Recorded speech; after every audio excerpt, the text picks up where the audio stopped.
નમસ્કાર મિત્રો, રમેશ કૈલા ચેનલમાં ફરી એકવાર આપનું સ્વાગત છે. ચાલી રહેલા હેલ્થ કોર્સ સંપૂર્ણ હેલ્થ કોર્સમાં ફરી એકવાર આપનું સ્વાગત છે. જેમાં આપણે અગાઉ જોઈ ગયા કે એનાટોમી એન્ડ ફિઝિયોલોજી એટલે કે શરીર રચના વિશેનો પાર્ટ 1 અપલોડ કરી દીધો છે. આપ સૌ મિત્રોના ખૂબ જ સારા રિસ્પોન્સને કારણે આપણે પાર્ટ 2 પણ આજે બનાવવા જઈ રહ્યા છીએ. આશા રાખીએ છીએ કે આ પાર્ટ તમને ગમતા હશે. જો ગમતા હોય તો લાઈક અને શેર જરૂર કરી દેજો, જેથી આગામી સમયમાં આવા જ્યારે સબસ્ક્રાઈબ પણ કરી લેજો, જેથી કરીને આગામી સમયમાં જ્યારે પણ આવા વિડીયો અમારા દ્વારા બનાવવામાં આવે તે વિડીયો તમારાથી મિસ થાય નહીં. ખૂબ જ અગત્યના પ્રશ્નો, હ્યુમન બોડીના લગભગ તમામ પ્રશ્નો કવર થઈ જાય તે રીતે આ પાર્ટ બનાવવામાં આવેલ છે. આ પાર્ટ જોઈ લેવાથી તમારે કોઈ પણ પ્રશ્ન મિસ થશે નહીં. આ તમામ પાર્ટ છે અમારી જુદી જુદી બુક માસ્ટર માઇન્ડ એડિશનમાંથી બનાવવામાં આવેલ છે. માસ્ટર માઇન્ડની જુદી જુદી એડિશન છે. Master mind ANM, master mind MPWSI, master mind ANM FW મુખ્ય સેવિકા અને માસ્ટર માઇન્ડ પ્રીમિયર જે સ્ટાફ નર્સ માટે છે. આ ઉપરાંત આ બધી જ બુકમાં હાલ ઓફર પણ ચાલી રહી છે. વધુ માહિતી માટે તમે અમારા નંબર 9601409876 પર કોન્ટેક્ટ કરી શકો છો. આ ઉપરાંત આપ સૌ મિત્રોને ખબર છે કે આ વખતે ચાઇલ્ડ હેલ્થ અને મિડવાઇફરીનું ટોટલ કેટલા માર્કનું પૂછાવાનું છે? 50 માર્કનું પૂછાવાનું છે. અને ચાઇલ્ડ હેલ્થ મિડવાઇફરીનો એક કોમ્બો પણ અવેલેબલ છે જે 950માં મળી જશે, જેમાં તમને બધું જ આવી જશે. તો આ કોમ્બો પણ તમે વસાવી શકો છો. તો ચાલો આપનો વધુ સમય ન લેતા આપણે આજનો પાર્ટ શરૂ કરીએ. આજનો બીજો પાર્ટ છે. પહેલા પાર્ટમાં આપણે સ્કેલેટન સિસ્ટમ વિશે જોઈ ગયા. જો તમે ન જોયું હોય તો તમે પહેલો પાર્ટ જોઈ લેજો, જેમાં અગત્યની ટર્મિનોલોજી અને સ્કેલેટન સિસ્ટમ વિશે આપણે જોયું હતું. હવે આજના બીજા પાર્ટમાં આપણે જોઈશું ટાઈપ્સ ઓફ જોઈન્ટ અને બીજી અગત્યના પ્રશ્નો વિશે આપણે ચર્ચા કરીશું. તો સૌથી પહેલાં આપણે જોઈશું ટાઈપ્સ ઓફ જોઈન્ટ. જોઈન્ટના કેટલા પ્રકાર છે અને ક્યાં ક્યાં? તો જોઈન્ટ વિશે આપણે ખબર હોવી જોઈએ. જોઈન્ટનો પહેલો પ્રકાર છે ફાઇબ્રસ જોઈન્ટ. તો ફાઇબ્રસ જોઈન્ટ એટલે શું? તો કે આ પ્રકારના જોઈન્ટમાં હલનચલન હોતું નથી, તે ફિક્સ હોય. ફિક્સ હોય એટલે કે જે સ્કલના બોનને આપણે દબવી તો એમાં હલનચલન થાય નહીં. ફિક્સ હોય તો એને ફાઇબ્રસ જોઈન્ટ કહેવામાં આવે છે. કાર્ટિલેજસ જોઈન્ટ, તો આ પ્રકારના જોઈન્ટમાં થોડુંક હલનચલન હોય, જેમ કે વર્ટિબ્રા કોલમ. વર્ટિબ્રા કોલમને આપણે થોડીક મૂવમેન્ટ કરી શકીએ, નીચે વળી શકીએ, ઉપર થઈ શકે, પણ આખી મૂવમેન્ટ થઈ શકે નહીં, કારણ કે એમાં ગાદીનું કવર આવેલું જે કાર્ટિલેજનું બનેલું, એટલા માટે એને કાર્ટિલેજસ જોઈન્ટ કહેવામાં આવે છે. નેક્સ્ટ પ્રકાર છે સાઇનોવેલ જોઈન્ટ. સાઇનોવેલ જોઈન્ટ એટલે કે જે કાંડું લઈ કોણી લઈ શોલ્ડર જોઈન્ટ લઈ, એ બધા સાઇનોવેલ જોઈન્ટ કહેવામાં આવે છે.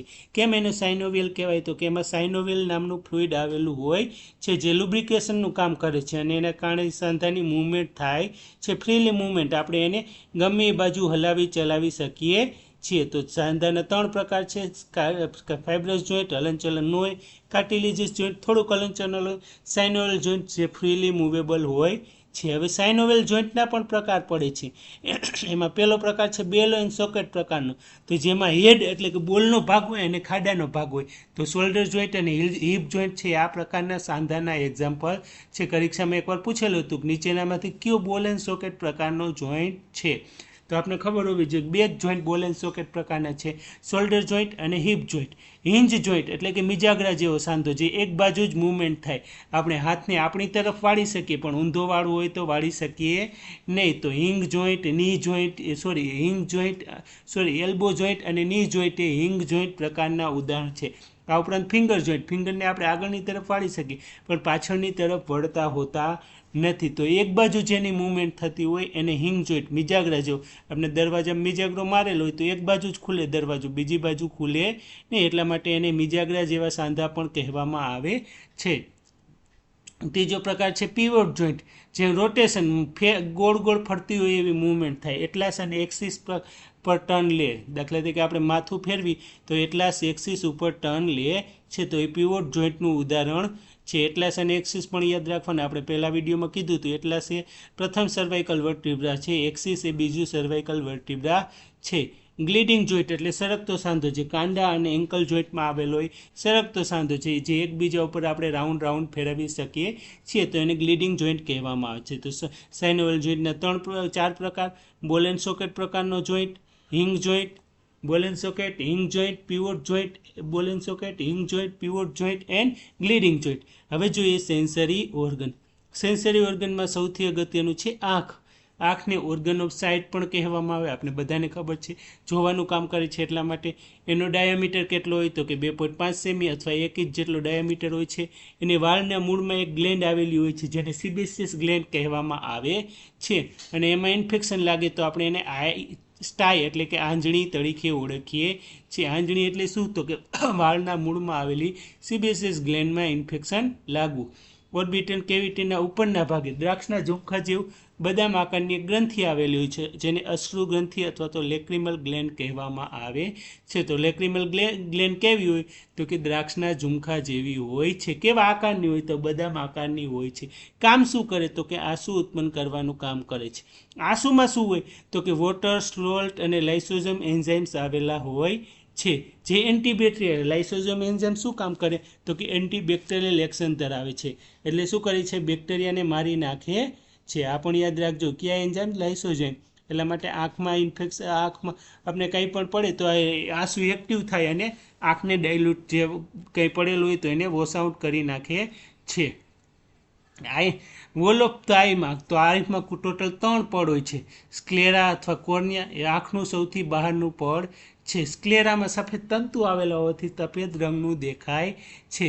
કોર્નિયાનો આગળનો ભાગ પારદર્શક હોય છે. આંખનો આગળનો ભાગ પારદર્શક હોય જેને આપણે કોર્નિયા તરીકે ઓળખીએ છીએ. એને બીજું શું કહેવાય તો કે વિન્ડોઝ ઓફ આઈઝ પણ કહેવામાં આવે. ઓપ્શનમાં એક નીચેનામાંથી કોને વિન્ડોઝ ઓફ આઈઝ તરીકે કહેવામાં આવે છે તો કોર્નિયાને કહેવામાં આવે છે.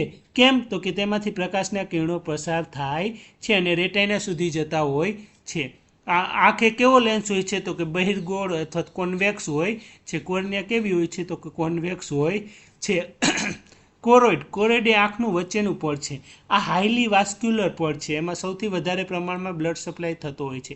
એટલા માટે એનો કલર કેવો હોય છે તો કે ડાર્ક બ્રાઉન કલરનું હોય છે. કામ શું કરે તો કે વધારાના કિરણો હોય છે, પ્રકાશના કિરણો, એને શોષી લેવાનું કામ કરે છે. તો કોરોઇડ એ આંખનું વચ્ચેનું પડ છે, હાઈલી વાસ્ક્યુલર પડ છે, ડાર્ક બ્રાઉન કલરનું છે અને પ્રકાશના વધારાના કિરણોને શોષવાનું કામ કરે છે. નેક્સ્ટ સિલિયરી બોડી તે ઇનવોલન્ટરી મસલ્સની બનેલી હોય છે. કેવા મસલ્સની બનેલી હોય? ઇનવોલન્ટરી. તેની સાથે સસ્પેન્સરી લિગામેન્ટ જોડાયેલો હોય છે અને એ કામ શું કરતા હોય છે તો કે લેન્સને જાડો પાતળો કરવાનું કામ કરતા હોય છે. આઈરિસ તો આંખનો રંગીન ગોળાકાર ભાગ છે. આ પણ અગાઉ પૂછાઈ ગયેલું છે, બરાબર. તો કે આંખનો રંગીન ગોળાકાર ભાગ છે. આંખને કલર આપવાનું કામ કરાય. આપણી ઘણાની આંખો બ્લુ હોય, ઘણાની આંખો બ્રાઉન હોય, ઘણાની આંખો ગ્રે હોય, તો એ કેના આભારી છે તો કે આઈરિસના કલરને આભારી છે. જેવો આઈરિસનો કલર એવી આપણી આંખ દેખાય છે. પ્યુપિલ એટલે આંખની વચ્ચેની કીકી, જેને આપણે કીકી તરીકે પણ ગુજરાતીમાં ઓળખીએ છીએ, જે આઈરિસની વચ્ચે ટાચણીના માથા જેવું ટપકું હોય છે જેને પ્યુપિલ કહેવામાં આવે છે. પ્યુપિલ પણ પ્રકાશનું નિયમન કરે છે. જ્યારે વધારે પ્રકાશ હોય ત્યારે પ્યુપિલ સાંકડી થઈ જાય અને ઓછો પ્રકાશ હોય ત્યારે પ્યુપિલ પહોળી થઈ જાય છે. એટલા જ માટે આપણે અંધારામાં થોડીક વાર લાઇટ બંધ કરી દઈએ તો થોડીક વાર દેખાતું નથી, પાછું આપણે દેખાવા માંડે છે. કેમ તો કે પ્યુપિલ એ અંધારા મુજબ એડજસ્ટ થઈ જતી હોય છે. નેક્સ્ટ છે એન્ટિરિયર ચેમ્બર. તો કોર્નિયા અને આઈરિસની વચ્ચે નાની સ્પેસ આવેલી હોય છે જેને એન્ટિરિયર ચેમ્બર કહેવામાં આવે છે. અને એન્ટિરિયર ચેમ્બરમાં કયું ફ્લુઇડ હોય છે? યાદ રાખજો, એક્યુઅસ હ્યુમરસ નામનું ફ્લુઇડ આવેલું હોય છે. નેક્સ્ટ છે પોસ્ટિરિયર ચેમ્બર. તો આઈરિસ અને લેન્સની વચ્ચે જે જગ્યા આવેલી હોય છે તેને પોસ્ટિરિયર ચેમ્બર કહેવામાં આવે છે. અને પોસ્ટિરિયર ચેમ્બરમાં કયું ફ્લુઇડ હોય છે તો કે વિટ્રિયસ હ્યુમરસ નામનું ફ્લુઇડ હોય છે. બંને યાદ રાખજો, કોર્નિયા અને આઈરિસની વચ્ચે હોય તો એન્ટિરિયર અને આઈરિસ અને લેન્સની વચ્ચે હોય તો પોસ્ટિરિયર. એન્ટિરિયર ચેમ્બરમાં એક્યુઅસ હ્યુમરસ નામનું ફ્લુઇડ હોય, પોસ્ટિરિયર ચેમ્બરમાં વિટ્રિયસ હ્યુમરસ નામનું ફ્લુઇડ હોય છે. નેક્સ્ટ જોઈએ રેટાઇના. તો કે આંખનું અંદરનું પડ છે. શેનું બનેલું હોય છે તો કે નર્વસ ટીસ્યુનું બનેલું હોય છે. કયા પ્રકારના સેલ હોય છે તો કે રોડ્સ એન્ડ કોન્સ નામના સેલ હોય છે. સળી અને શંકુ આકારના સેલ આવેલા હોય છે. રોડ સેલ શું કામ કરે તો કે ડીમ લાઇટમાં વિઝનનું કામ કરે છે. એમાંથી કયું તત્વ ઉત્પન્ન થાય તો કે રોડોપ્સિન નામનું રંજક દ્રવ્ય ઉત્પન્ન થાય છે અને જે શું કરે છે નાઇટ વિઝન માટે ઉપયોગી છે. કોન્સેમ શું કરે? કલર પારખવાનું કામ કરે છે, બરાબર. રોડ સેલ ડીમ લાઇટમાં જોવાનું કામ કરે છે. કોન સેલ કલર પારખવાનું કામ કરે છે. તે તીવ્ર લાઇટમાં જ ઉત્તેજિત થાય છે. કોન સેલ છે ડીમ લાઇટમાં ઉત્તેજિત થતા હોતા નથી. એટલે માટે રાત્રિ પ્રકાશ હોય તો આપણે કલર હરખી રીતે ઓળખી શકતા હોતા નથી. ઘણીવાર આપણે કંઈક ડ્રેસ કે કુર્તી કે કપડાં લેવા જઈએ તો આપણે કલરને આપણે બહાર જઈને પ્રકાશમાં જઈને જોઈએ છીએ. કેમ? તો કે પ્રકાશમાં કલરને સાચી રીતે ઓળખી શકાય છે, કારણ કે ડીમ લાઇટમાં કોન સેલ એક્ટિવ હોતા નથી. એટલા માટે આપણે સાચી રીતે કલર પારખી શકતા હોતા નથી. અંધારાનો કલર અને લાઇટનો કલર બંને અલગ અલગ આપને દેખાવા મળે છે. અંધારામાં આપણે વસ્તુ જોઈ શકીએ પણ કયા કલરની કહી ન શકીએ. કેમ ન કહી શકીએ? તો કે કોન્સ નામના સેલ એક્ટિવ હોતા નથી. નેક્સ્ટ છે રોડ અને કોન સેલ બનાવવા માટે શેની જરૂર છે? તો કે વિટામિન એની જરૂર છે. જો વિટામિન એ આપણે બરાબર ખોરાકમાં ન લઈએ તો રોડ અને કોન સેલ બરાબર બનતા હોતા નથી, અને એને કારણે આપણે જોઈ શકતા નથી, અથવા તો નાઇટ બ્લાઇન્ડનેસ આવે, અંધાપો આવે છે, રાત્રિ દરમિયાન જોઈ શકતા નથી. રેટાઇનાના મધ્ય ભાગમાં ખાડા જેવું આવેલું છે જેને મેક્યુલા કહે છે. ત્યાં રોડ્સ અને કોન્સ નામનું પ્રમાણ સૌથી વધારે હોય છે. એટલા માટે ત્યાં શાર્પેસ્ટ વિઝન, ક્લિયર વિઝન જોવા મળે છે. જે ભાગમાંથી ઓપ્ટિક નર્વ પસાર થાય છે જેને ઓપ્ટિક ડિસ્ક અથવા તો બ્લાઇન્ડ સ્પોટ કહેવામાં આવે છે. આની અંદર લાઇટ સેન્સિટિવ સેલ્સ હોતા નથી, તેથી તેને બ્લાઇન્ડ સેલ્સ કહેવામાં. ઓપ્ટિક નર્વ જ્યાં પસાર થાય ત્યાં સેલ હોતા નથી, એટલા માટે અહીંયા જો પ્રકાશનું કિરણ પડે તો આપણે જોઈ શકતા હોતા નથી. એટલા માટે એને શું કહેવાય છે? બ્લાઇન્ડ સ્પોટ પણ કહેવામાં આવે છે. આંખને નર્વ સપ્લાય કોણ કરે છે? તો કે ઓપ્ટિક નર્વ દ્વારા નર્વ સપ્લાય થાય છે. ઓપ્ટિક સ્વાઇઝમાં એટલે શું?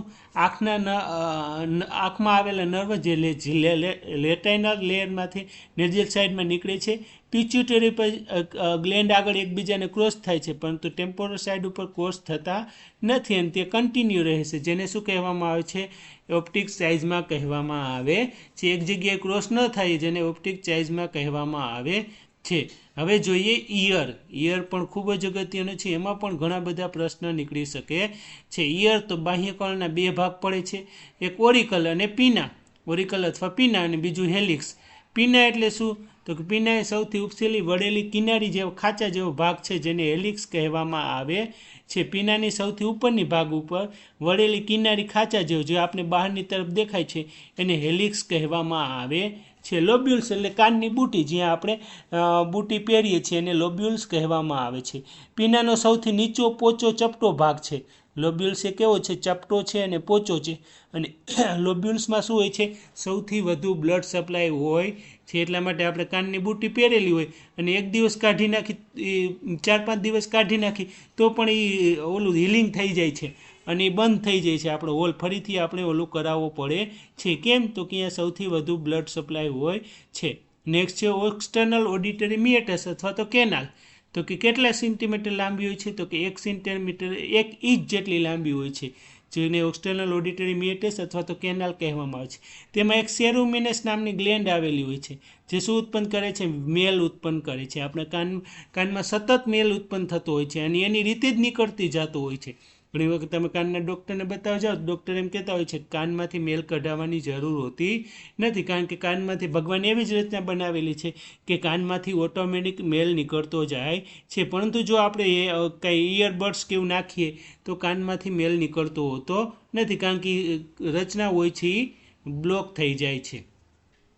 ઇયર કેનાલનો આકાર કેવો હોય છે? તો કે અંગ્રેજી એસ આકારને મળતો હોય છે. ઉપર અને પાછળ તરફ ખેંચવામાં આવે છે. બંનેમાં અલગ અલગ હોય છે. નાના બાળક હોય તો નીચે અને આગળની તરફ ખેંચવામાં આવે. એડલ્ટમાં કાનની તપાસ કરવી હોય તો ઉપર અને પાછળની તરફ ખેંચવામાં આવે છે. આવું પણ પૂછાય છે કે નાના બાળકમાં કેવી રીતે ખેંચવામાં આવે, એડલ્ટમાં કેવી રીતે. જે આપણે ચાઇલ્ડ હેલ્થ ભણ્યા ત્યારે આપણે એની ચર્ચા કરેલી હતી. ટિમ્પેનિક મેમ્બ્રેન તો ઓવેલ શેપનો હોય. કેવો શેપનો હોય છે? ઓવેલ શેપનો હોય છે, અંડાકાર હોય છે. પછી છે મિડલ ઇયર.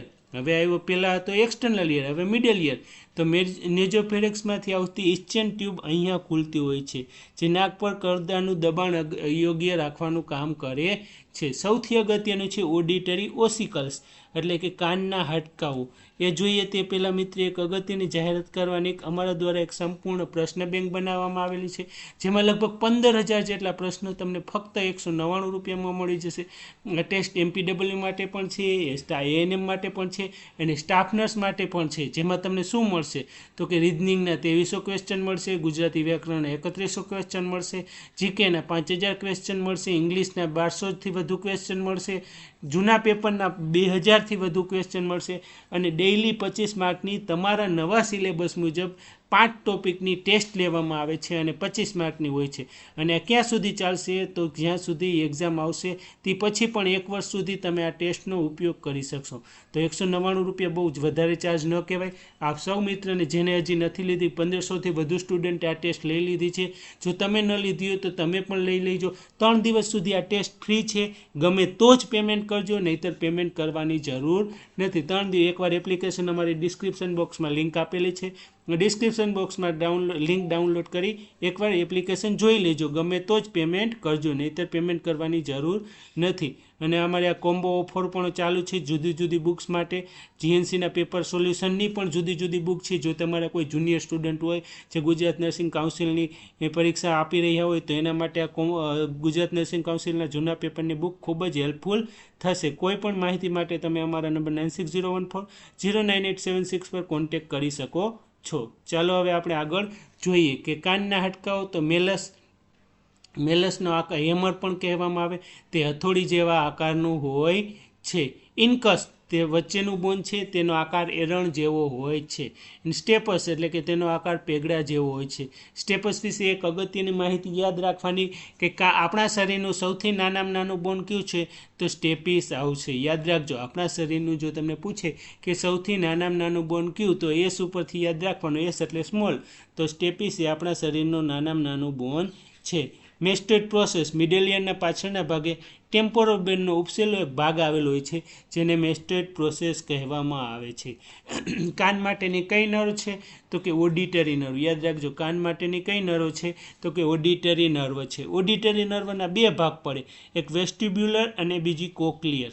તો વેસ્ટિબ્યુલર નર્વ શેના સાથે જોડાયેલું છે તો કે બેલેન્સનું કામ કરે છે. એટલા માટે વેસ્ટિબ્યુલર નર્વમાં ખામી હોય ને તો આપને ચક્કર આવે છે. બીજી નર્વ છે કોક્લિયર નર્વ. કોક્લિયર નર્વ એ સાંભળવાની સાચી નર્વ છે. જો તમારા કોક્લિયર નર્વમાં ખામી હશે તો તમને બહેરાશ આવશે. એટલા જ માટે કાન નાકના ડૉક્ટર પાસે જાઓ તો એમાં લખેલું હશે ચક્કરનું નિદાન કરવામાં આવે છે. કારણ કે જો વેસ્ટિબ્યુલર નર્વના ખામી હોય તો પણ તમને ચક્કર આવે છે. નેક્સ્ટ જોઈએ આપણે ચામડી. સ્કિન એ આપણા શરીરનું સૌથી મોટું અને અગત્યનું સેન્સ ઓર્ગન છે. ઘણી વખત ખાલી જગ્યાએ પૂછે અથવા એક વખત પૂછાયેલું છે કે સૌથી મોટું શરીરનું સેન્સ ઓર્ગન કયું છે તો સ્કિન છે. મિત્રો આપ સૌને જણાવવાનું કે આ જે ટેસ્ટ છે એમાં જૂના બધા પેપર પણ આપણે જવાબ અને સમજૂતી સાથે અપલોડ કરેલા છે. સમજૂતી ઇન ધ સેન્સ કે આ જવાબ સાચો છે તો આ જવાબ કેમ સાચો છે અને આ ખોટો છે તો કેમ ખોટો છે એ પણ આપણે સમજાવેલું છે. એકવાર જોજો, તમને 100% ગમશે અને 100% તમે પરચેસ કરશો. એ એપ્લિકેશનની લિંક ડિસ્ક્રિપ્શન બોક્સમાં આપેલી છે. ન મળે તો તમે અમારા નંબર 9601409876 પર કોન્ટેક્ટ કરી શકો છો. નેક્સ્ટ છે ચામડી. આપણા શરીરનું સૌથી મોટું અને અગત્યનું સેન્સ ઓર્ગન છે.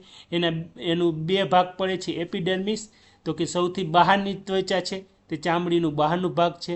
તેમાં ઊંડાણમાં આવેલા કોષોને કારણે મેલેનિન હોય છે જે ચામડીને રંગ આપે છે. એટલા જ માટે મેલેનિન શું કરે છે, આ ઘણી વખત પૂછાય કે ચામડીને રંગ આપવાનું કામ કોણ કરે છે અથવા આપણા શરીરની સ્કિનને રંગ આપવાનું કામ કોણ કરે છે તો મેલેનિન નામનું રંજક દ્રવ્ય કામ કરે છે. એ શું કામ કરે છે તો કે ગરમીને શોષી લે છે. એટલા જ માટે ચામડી એ ઠંડીમાં એ એક્ટિવ હોતા નથી, ગરમીમાં વધારે એક્ટિવ થાય છે. એટલા જ માટે આપણે તડકામાં જાય તો આપણી સ્કિન કેવી થઈ જાય છે, કાળી થઈ જાય છે. કેમ તો કે ગરમીને શોષવા માટે મેલેનિન ઉત્પન્ન થતું હોય છે. રંજક દ્રવ્ય એક્ટિવ થતું હોય તો ખરા જ પણ એક્ટિવ થતું હોય. એટલા માટે વેસ્ટ ઇન્ડિઝ જે ગરમ પ્રદેશમાં લોકો રહે છે એની સ્કિન કાળી હોય છે. જે ઠંડા પ્રદેશ યુરોપની રહે છે એ લોકોની સ્કિન ગોળી હોય છે. નેક્સ્ટ છે બીજું ડર્મિસ લેયર. એપિડર્મિસ કરતાં 6 થી 8 ગણું જાડું હોય છે. એને સાચી સ્કિન કહેવામાં આવે છે. કેમ સાચી સ્કિન તો કે એમાં જ નર્વ તંતુ અને બ્લડ વેસલ્સ બધું આવેલું હોય છે. સિબેસિયસ ગ્લેન્ડ તૈલી ગ્રંથિ. ડર્મિસના નાળિયેર કે શંકુ આકારની તૈલી ગ્રંથિ આવેલી હોય છે જે વાળના છિદ્રોમાં ખુલે છે. એમાંથી સિબમ નામનો ચીકણો પદાર્થ ઉત્પન્ન થાય છે અને એ શું કરતો હોય છે, હેર બલ્બ એટલે વાળને સુવાળા સ્કિન અને વાળને સુવાળા રાખવાનું કામ કરતું હોય છે. વાળના મૂળમાં ઘણા બધા સેલ્સ આવેલા હોય છે જેને હેર બલ્બ કહેવામાં આવે છે. નખ ડર્મિસના કોષમાંથી નખ તૈયાર થાય છે. નખ ક્યાંથી તૈયાર થાય છે તો કે ડર્મિસના કોષોમાંથી તૈયાર થાય છે. ટંગ ખૂબ જ અગત્યનું છે. ટંગ્સની નીચે મ્યુકસ મેમ્બ્રેનનો ફોલ્ડ આવેલો હોય છે, જેને ફેન્યુલમ લેંગ્યુ કહેવામાં આવે છે.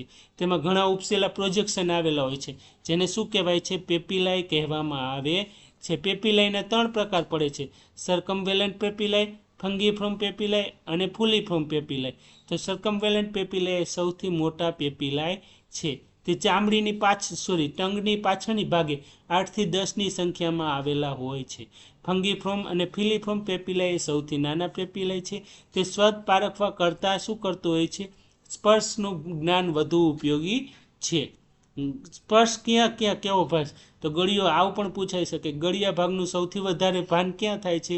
તો કે સૌથી વધારે જ્ઞાન જીભના ટોચના ભાગમાં થાય છે. ખારો, તો કે જીભના ટોચના પાછળની બંને સાઈડ થાય છે. ખાટો, તો કે જીભના સાઈડ પર સહેજ પાછળ તરફ ખાટા સ્વાદનું જ્ઞાન થાય છે. અને કડવો, તો કે જીભના પાછળના ભાગે કડવા સ્વાદનું જ્ઞાન થાય છે. તો આ હતી ટંગના ખૂબ જ અગત્યના પ્રશ્નો. નેક્સ્ટ જોઈએ એન્ડોક્રાઇન ગ્લેન્ડ. નેક્સ્ટ વિડીયોમાં આપણે એન્ડોક્રાઇન ગ્લેન્ડ અને તેના અગત્યના પ્રશ્નો વિશે જાણીશું. જો આપને વિડીયો ગમ્યો હોય તો લાઈક અને શેર જરૂર કરજો.